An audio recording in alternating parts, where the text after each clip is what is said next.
श्री वृंदावन बिहारी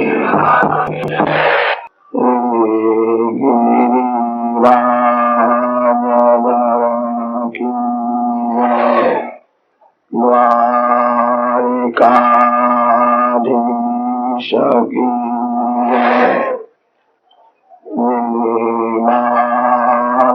कृष्ण की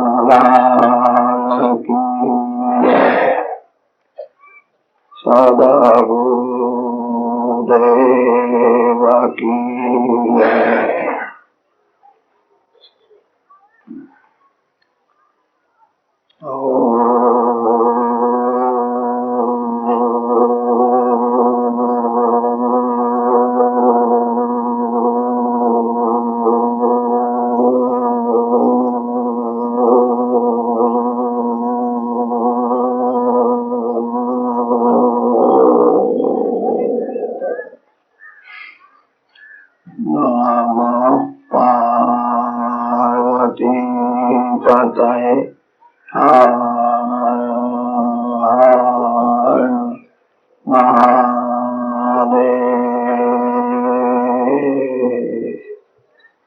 श्री शुकदेव जी महाराज की नमो भगवते वासुदेवाय।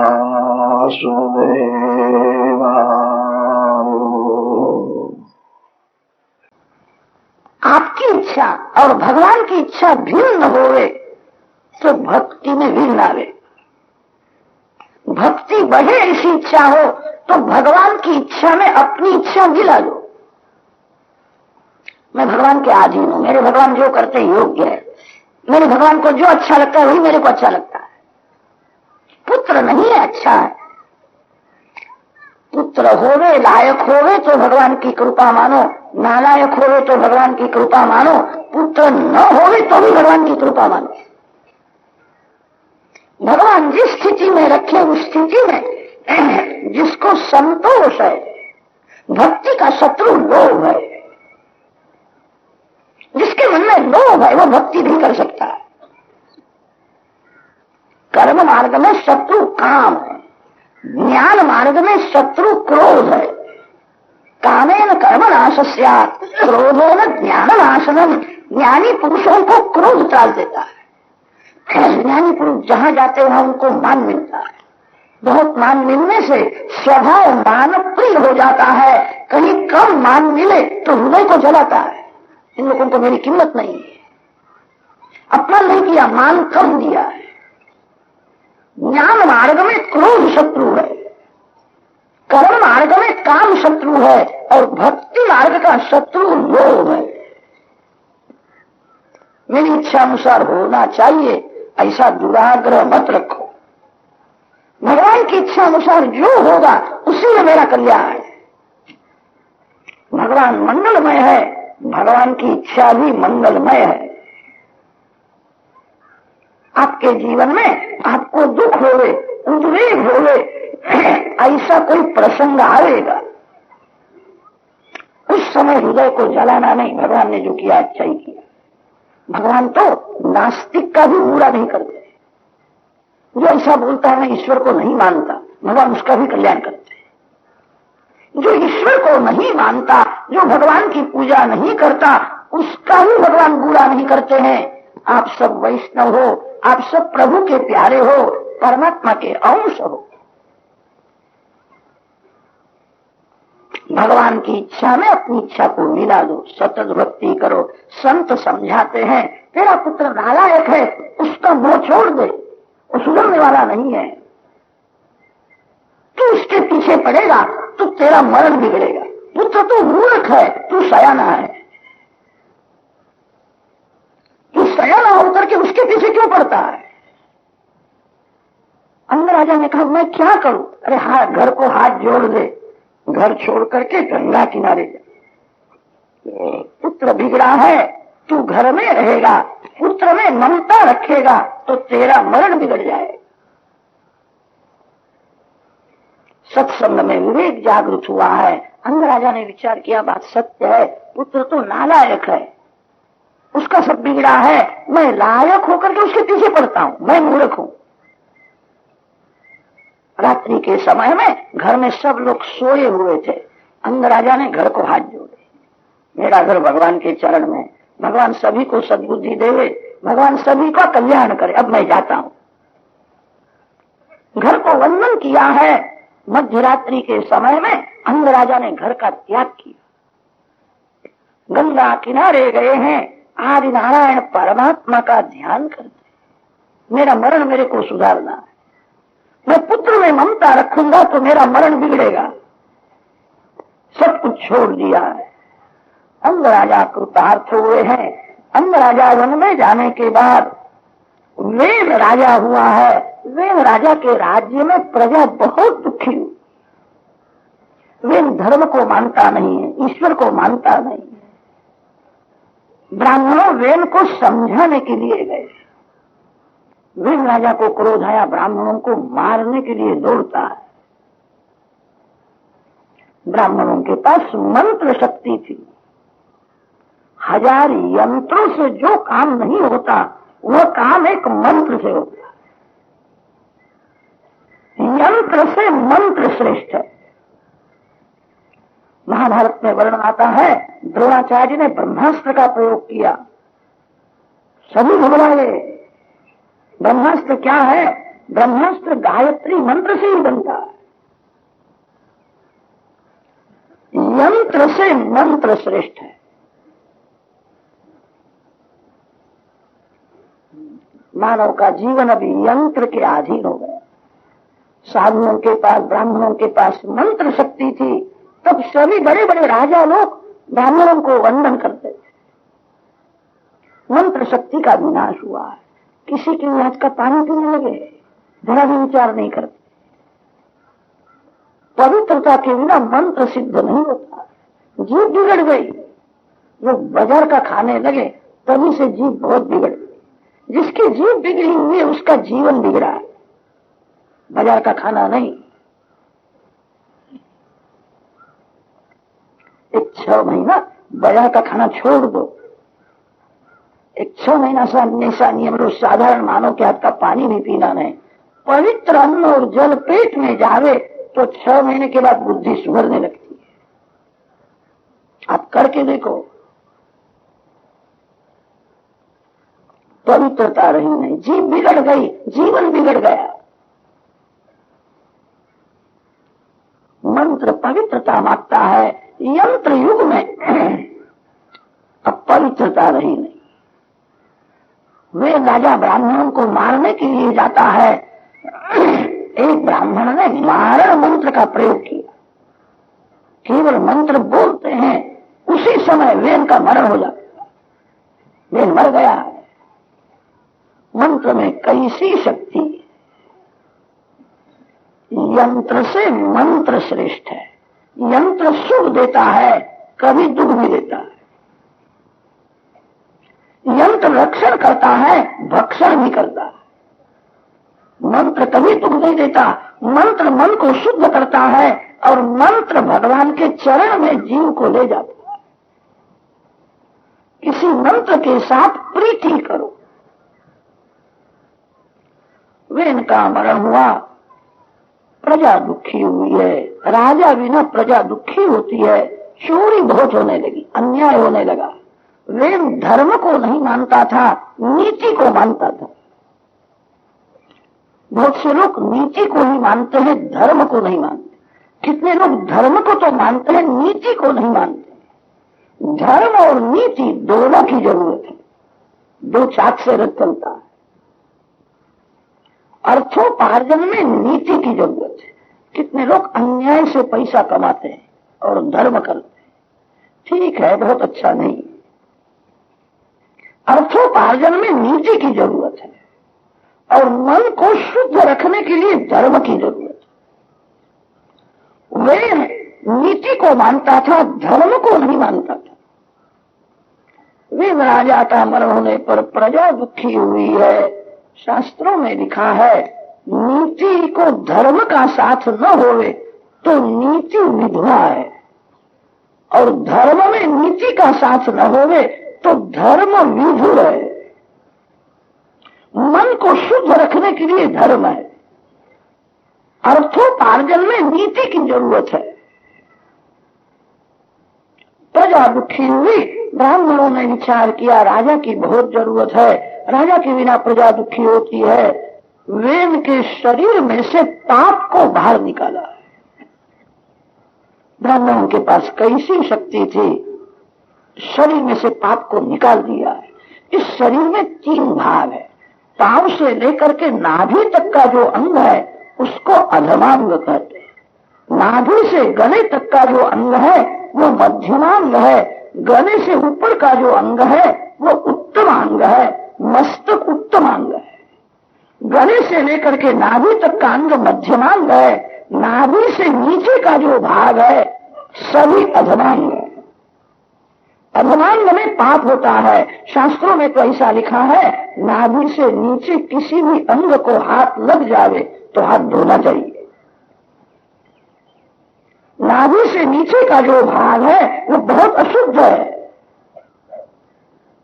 अधमांग में ही पाप होता है। ब्राह्मणों के पास ऐसी मंत्र शक्ति थी, मंत्र के द्वारा अधमांग में से पाप को निकाल दिया। ब्राह्मण भगवान की स्तुति करने लगे, इस वंश का रक्षण होए। जो ब्राह्मण 3 बार बराबर संध्या करता है, जिसने गायत्री का 24 लाख बराबर जप किया है, जो तपस्वी है, वो ब्राह्मण जो बोलता है भगवान सत्य करते हैं। ब्राह्मण ही भगवान का मुख है। ब्राह्मणों से मुखम आसीत। ब्राह्मणों को ऐसी इच्छा है कि वंश का विनाश न होवे, यह वंश बढ़ना चाहिए। भगवान नारायण की प्रार्थना करते हैं, आप ही पुत्र रूप से प्रकट हो जाओ। भगवान का अंशावतार हुआ है। पृथु महाराज अर्ची रानी के साथ प्रकट हुए हैं। ये भगवान का अवतार है। पृथु को गादी में बैठाया है। पृथु महाराज दिन भर परमात्मा की पूजा करें, पाप छूट जावे, ऐसी इच्छा हो तो सर्वकाल पूजा करो। जो पूजा की समाप्ति करता है वो पाप करता है। जो सर्वकाल पूजा करता है उसका पाप छूट जाता है। पूजा सर्वकाल करनी चाहिए। कदाच आपको शंका होगी, सर्वकाल पूजा करना में हमको हमारा धंधा छोड़ना पड़ेगा। कुछ छोड़ने की जरूरत नहीं है। भगवान की पूजा केवल मंदिर में ही होती है ऐसा नहीं है। मार्ग में भी भगवान की पूजा होती है। घर का काम करते समय भी भगवान की पूजा होती है। किसी भी जीव को ईश्वर का स्वरूप समझ करके बोलो। किसी भी जीव को ईश्वर से अलग न करो। जीव को ईश्वर का स्वरूप समझ करके जो व्यवहार करता है उसका व्यवहार भगवान की पूजा हो जाती है। जिसको प्यास लगी है उसको प्रेम से थोड़ा ठंडा जल दो। ऐसी भावना करो भगवान इस रूप से जल पीने के लिए आए। मैं भगवान को जल अर्पण करता हूं। भगवान की भक्ति है। जीव को ईश्वर का स्वरूप समझो। व्यास महर्षि ने ब्रह्म सूत्रों में जीवात्मा का स्वरूप वर्णन किया है। अनेक ऋषियों के मध्य ये है आस्मरथ्य ऋषि, औलोमी ऋषि, बादरी ऋषि। अंतःकरण प्रतिबिंबित चैतन्यं जीवः, अंतःकरणोपहितं चैतन्यं जीवः, अंतःकरणावच्छिन्नं चैतन्यं जीवः। जीवात्मा के स्वरूप में ऋषियों में थोड़ा थोड़ा मतभेद मिलता है। सभी ऋषि जीव को ईश्वर से अलग नहीं मानते। जीव ईश्वर का अंश है। जीव और ईश्वर में जो भेद दिखता है वो वास्तविक नहीं है, औपाधिक भेद। भेद 2 प्रकार का होता है, वास्तविक भेद और औपाधिक भेद। गाय और घोड़े का जो भेद है वो वास्तविक भेद है। गाय कभी घोड़ा नहीं हो सकता। जीव ईश्वर का भेद वैसा नहीं है। जीव ईश्वर में जो भेद दिखता है वो औपाधिक भेद है। चावल ही धान है और धान ही चावल है। दोनों एक है। एक होने पर भी भिन्न है। चावल का भात होता है, धान का भात नहीं होता है। चावल के ऊपर छिलका है तब उसको लोग कहते हैं धान। धान को थोड़ा मार पड़ता है, छिलका निकल जावे, अंदर चावल का दाना। जिस चेतन के ऊपर माया का आवरण है, माया के आवरण के साथ जो चेतन है वही जीव है। माया रहित शुद्ध चेतन ईश्वर है। जीव ईश्वर में भेद दिखता है, वो माया से दिखता है। चावल के ऊपर छिलका हो तो उसको धान कहते हैं, छिलका निकल जावे तो अंदर चावल का दाना है। जीव ईश्वर में वास्तविक भेद नहीं है। येन केन प्रकारेण यस्य कस्यापि देहिनः संतोषम जनयेत् राम तदेवेश्वर पूजन। भगवान की पूजा केवल मंदिर में ही होती है। जो भगवान मंदिर में विराजमान है वही भगवान प्रत्येक मानव शरीर में विराजमान।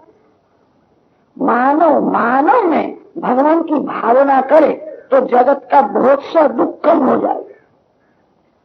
कितने लोग ऐसे हैं उनको मूर्ति में भगवान दिखते हैं, मानव में भगवान नहीं दिखते। मंदिर में भक्ति करने वाला मानव के साथ कपट करता है, पाप करता है।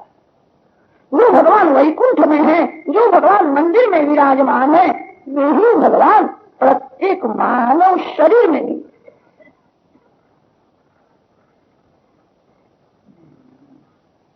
किसी भी जीव को ईश्वर से अलग न करो।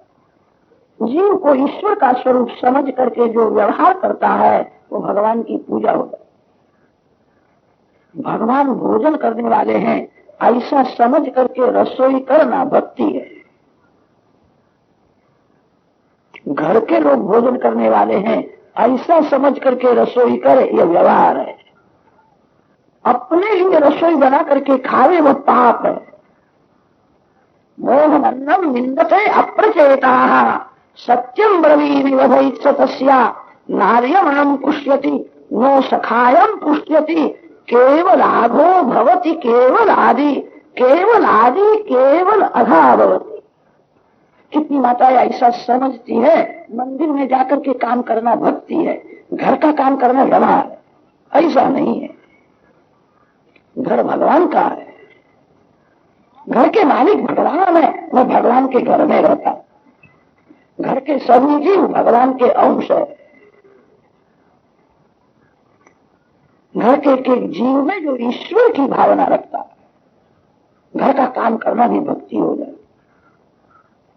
कितनी माता है उनको रसोई करने में आलस आता है, तो बाजार में से मंगा करके बच्चों को खिला देती, बच्चों की बुद्धि बिगड़ जाती है। रसोई प्रेम से करो, भगवान के लिए करो। भगवान के घर में मैं रहता हूँ, घर के मालिक भगवान है, घर के सभी जीव ईश्वर के अंश है, मैं भगवान के लिए करता हूँ। थोड़ी भावना बदल दो, व्यवहार को भक्तिमय बनाओ।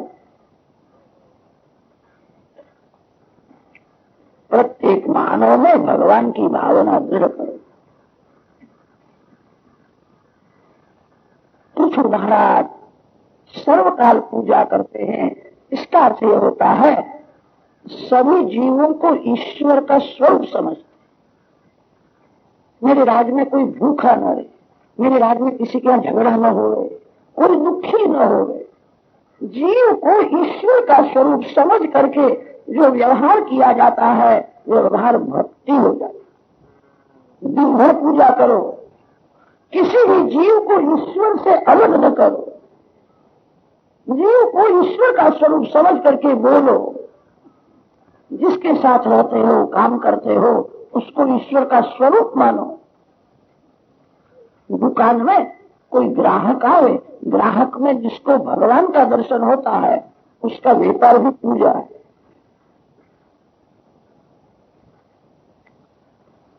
इस दुकान में जो आया है भगवान का अंश है।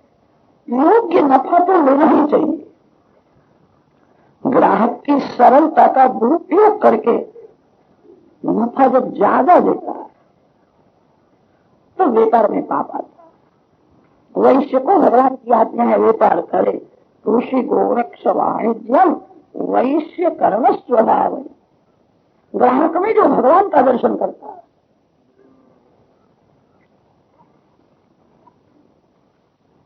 व्यवहार को भक्तिमय बनाओ, दिन भर भगवान की पूजा करो, किसी को भी ईश्वर से अलग न करो। मेरा पुत्र महान भगवत भक्त हुआ है, मेरे गुरु की लोग कथा करेंगे तब मेरा भी नाम लेंगे। सुनी थी माँ का पुत्रवती युवती जग सोई रघुवर भगत जासु सुत। ध्रुव को राज्याभिषेक किया है, ध्रुव राजा हुए हैं। फिर तो उत्तानपाद राजा ने विचार किया घर में रहना अच्छा नहीं है, राजमहल छोड़ करके भगवान के लिए वन में जाते। बड़े बड़े राजा लोग राजमहल छोड़ करके भगवान के लिए वन में जाते। आजकल के लोग तो भगवान को छोड़ करके वनवा में बैठे रहते हैं, घर छोड़ने की इच्छा ही नहीं होती। राजमहल का त्याग किया है। सुनीति ने देखा है मेरे पतिदेव वन में जाते हैं, अब घर में रहना ठीक नहीं है। उसके लिए सुख के दिवस आए थे, उसका पुत्र महान राजा हुआ था, घर में रहता है, पतिदेव के पीछे पीछे वन में जाती है। गुरु जी का लग्न हुआ है, गुरु जी के यहाँ 2 बालक हुए, कल्प और वत्सर। गुरु जी का भाई उत्तम एक बार जंगल में शिकार करने के लिए गया था, यक्ष गंधर्वों के साथ युद्ध हुआ, युद्ध में उत्तम का मरण हुआ है। ध्रुव जी युद्ध करने के लिए जाते हैं, स्वयंभू मनु ध्रुव जी को समझाते हैं वैष्णव कभी वेर नहीं करते, बेटा तो महान भगवत भक्त है, तो युद्ध करे इसके योग्य नहीं है। आयुष पूरा होता है तो मरण के लिए कुछ निमित्त हो जाए, युद्ध करना नहीं। यक्ष गंधर्वों को वंदन किया है, सभी ने आशीर्वाद दिए हैं। गुरु जी पुत्र को गादी में बैठा करके बद्रिक आश्रम में गंगा किनारे आए। गंगा जी मुक्ति देती है। ऋषिकेश से स्वर्गाश्रम में जाओ तो मार्ग में जगह आती है जहाँ ध्रुव जी महाराज बैठे। ध्रुव नारायण का वहां मंदिर है। आज भी बड़ा भारी एक चमत्कार है। ध्रुवाश्रम में गंगा जी अति शांत है। ऋषिकेश से ऊपर जाओ तो कहीं गंगा जी शांत है ऐसा दर्शन होता ही नहीं है। अति वेग में गंगा मैया दौड़ती है, कमर तक जल में खड़े होकर के स्नान करने की हिम्मत नहीं होती, अति वेग है। गुरु जी के भक्ति में विघ्न न आवे, विक्षेप न होवे, इसलिए गंगा जी ने मौन धारण किया। गुरुआश्रम में गंगा जी अति शांत है, आज भी शांत है। ऋषिकेश से ऊपर जाओ उन ठिकाने गंगा जी शांत है ऐसा दर्शन होता ही नहीं है। ध्रुवाश्रम में गंगा जी अति शांत। गुरु जी के लिए मौन धारण किया है। गुरु जी की भक्ति बहुत बढ़ गई है। अब गुरु जी के बिना भगवान को भी वैकुंठ में अच्छा नहीं लगता। वहां गुरु वैकुंठ में आवे, विमान भेजा है। गंगा किनारे जितने संत थे सभी को साष्टांग प्रणाम, सभी ने आशीर्वाद दिया है। विमान के पास आए हैं, उस समय मृत्यु देव ने गुरु जी के सन्मुख मस्तक नमाया है। एक चरण मृत्यु के मस्तक ऊपर रखा है। मृत्यु और मूल निपनंदत्वा आरोहाद्भुतम ग्रहम।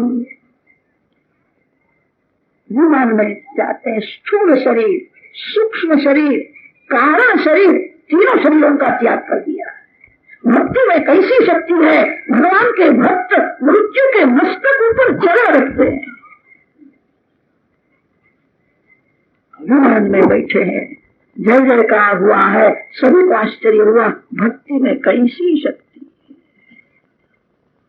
गुरु जी विमान में बैठ करके वैकुंठ धाम में जाते। सभी को तो आनंद हुआ। जब नारद जी ने सुना गुरु जी वैकुंठ में गए, नारद जी को थोड़ा बुरा लगा। मेरा शिष्य मृत्यु के मस्तक ऊपर पांव रखता है, दिव्य स्वरूप धारण करके वैकुंठ में जाता है, शिष्य तो भगवान के धाम में गया, गुरु जी तो इधर उधर घूम रहे हैं, अभी मेरे लिए विवाद नहीं आता। मैंने कथाएं बहुत की, ध्रुव के जैसी भक्ति नहीं की। भोजन की बातें करने से तृप्ति नहीं होती है, भोजन की बातें सुनने से तृप्ति नहीं होती है, भोजन करने से तृप्ति होती है। मैंने कथाएं तो बहुत की, गुरु की जैसी मैंने भक्ति नहीं की। नारद जी के मन में विचार आया है, अब मैं कथा नहीं करूं, एकांत में बैठ करके भक्ति करूं। नारद जी जहाँ जाते हैं वहाँ प्रेम से ध्रुव चरित्र की भी कथा करते। नारद जी ध्रुव चरित्र की कथा बहुत विवेक से करते हैं। कथा में कभी ऐसा नहीं बोलते हैं ध्रुव मेरा शिष्य है, मैं उसका गुरु हूँ, ऐसा नहीं। मेरा शिष्य मेरे से श्रेष्ठ है। मैं कैसा कहूँ, मैं ध्रुव का गुरु हूँ। मेरा शिष्य ध्रुव मृत्यु के मस्तक ऊपर पांव रख के वैकुंठ धाम में। नारद जी महाराज तो कथा में सुनीति माँ की भी बहुत प्रशंसा कर। सुनीति माँ महान पतिव्रत, उसके पति में कैसा भाव, इसलिए उसका पुत्र महान भगवत भक्त हुआ।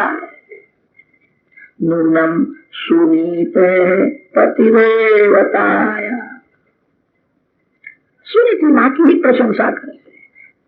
सुनीति माँ ने अपने पुत्र को समझा करके भगवान के लिए वन में भेजा। वन में जाने के बाद उसको एक संत का दर्शन हुआ था। नारद जी ऐसा नहीं बोलते, मैं मिला तू। उसको एक साधु मिले थे, कृतार्थ धन्य है सुनीति माता को।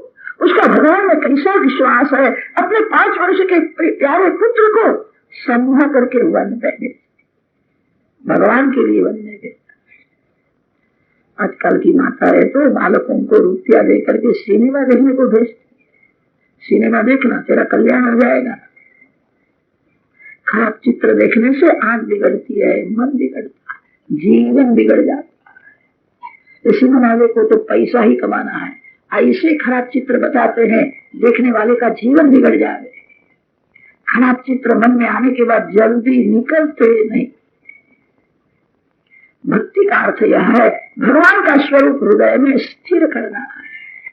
संसार के चित्रों को मन में से निकालना ही पड़ेगा। धन्य है सुनीति माता को। एक बार नारद जी महाराज घूमते हुए कच्छ प्रांत में गए हैं। सत्य गायक प्रचेतसा, कच्छ प्रांत में नारायण सरोवर है। वहाँ प्रचेताओं ने बड़ा भारी यज्ञ किया था, जिस यज्ञ में देश देश में से अनेक संत महात्मा आए थे, बड़े बड़े राजा लोग आए थे। उस यज्ञ में नारद जी महाराज भी गए थे। प्रचेताओं के यज्ञ में संत सभा में नारद जी ने ध्रुव चरित्र की कथा सुनाई थी। विदुर जी जो कथा आपको मैंने सुनाई, नारद जी ने विचार किया नारायण सरोवर अति सात्विक भूमि है, यहाँ बैठ करके मैं ध्रुव जी के जैसी मैं भक्ति करूंगा, आप कथा करने के लिए नहीं जाऊंगा। नारद जी महाराज वहां विराजमान है। नारायण सरोवर अति सात्विक दिव्य भूमि है, जो भूमि हृदय को पवित्र करती है। भूमि की असर मन के ऊपर होती है। सात्विक भूमि में हृदय जल्दी पिघलता है। सात्विक भूमि में सात्विक भाव जागता है, मन में खराब विचार नहीं आता, मन शांत हो जाता है। नारद जी महाराज नारायण सरोवर में पवित्र भूमि में एकांत में बैठ करके नारायण का ध्यान करते। हरे कृष्ण कृष्ण कृष्ण हरे हरे।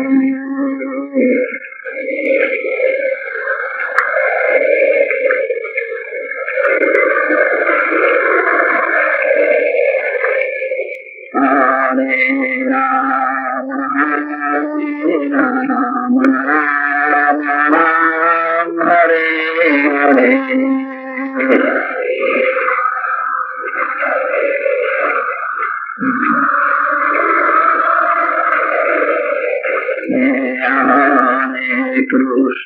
हरे कृष्ण कृष्ण कृष्ण हरे हरे।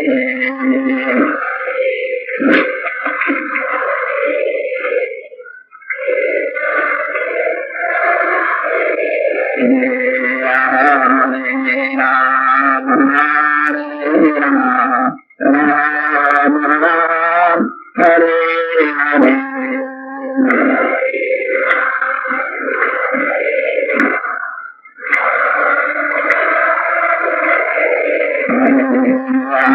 हरे कृष्ण कृष्ण कृष्ण हरे हरे